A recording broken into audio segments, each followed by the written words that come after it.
adalah kebijakan yang tidak bisa kita hindari, yang harus diambil pemerintah meskipun itu sangat berat. Ini dilakukan untuk menurunkan penularan COVID-19 dan mengurangi kebutuhan masyarakat untuk pengobatan di rumah sakit, sehingga tidak membuat lumpuhnya rumah sakit lantaran overkapasitas pasien COVID-19, serta agar layanan kesehatan untuk pasien dengan penyakit kritis lainnya tidak terganggu dan terancam nyawanya. Namun, alhamdulillah kita patut bersyukur setelah dilaksanakan PPKM darurat, terlihat dari data penambahan kasus dan kepenuhan bed rumah sakit mengalami penurunan. Kita selalu memantau, memahami dinamika di lapangan, dan juga mendengar suara-suara masyarakat yang terdampak dari PPKM. Karena itu, jika tren kasus terus mengalami penurunan, maka tanggal 26 Juli 2021 pemerintah akan melakukan pembukaan secara bertahap.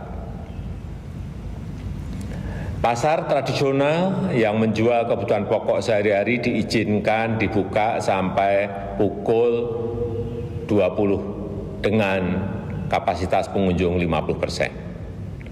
Pasar tradisional selain yang menjual kebutuhan pokok sehari-hari diizinkan dibuka sampai dengan pukul 15 dengan kapasitas maksimal 50%. Tentu saja dengan penerapan protokol kesehatan yang ketat yang pengaturannya akan ditetapkan oleh pemerintah daerah.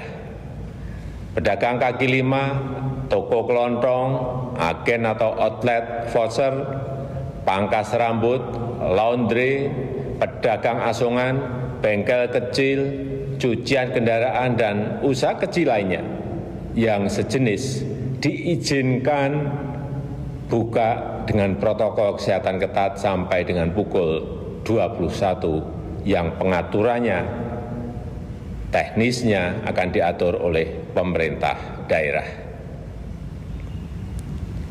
Warung makan, pedagang kaki lima, lapak jajanan, dan sejenisnya yang memiliki tempat usaha di ruang terbuka diizinkan buka dengan protokol kesehatan dengan ketat sampai pukul 21 dan maksimum waktu makan untuk setiap pengunjung 30 menit.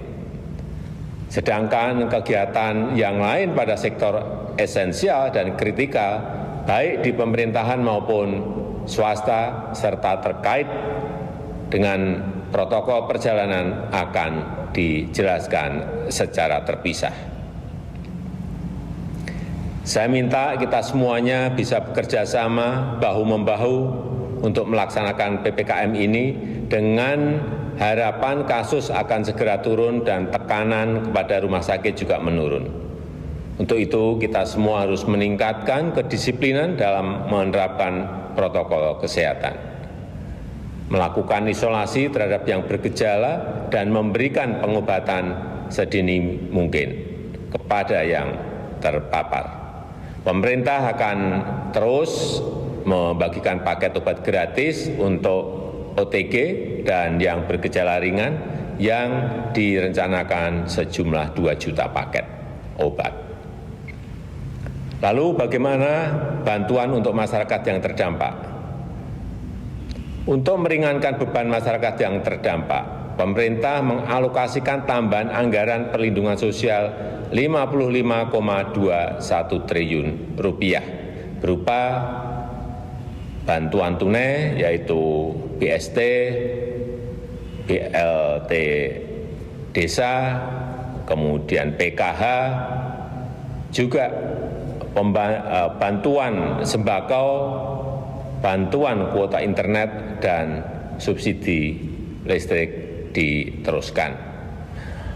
Pemerintah juga memberikan insentif untuk usaha mikro informal sebesar 1,2 juta untuk sekitar 1 juta usaha mikro dan saya sudah memerintahkan kepada para menteri terkait untuk segera menyalurkan bansos tersebut kepada warga masyarakat yang berhak. Saya mengajak seluruh lapisan masyarakat, seluruh komponen bangsa untuk bersatu melawan COVID-19 ini. Memang ini situasi yang sangat berat, tetapi dengan usaha keras kita bersama, insya Allah kita bisa segera terbebas dari COVID-19. Dan kegiatan sosial, kegiatan ekonomi masyarakat bisa kembali normal. Terima kasih. Wassalamualaikum warahmatullahi wabarakatuh.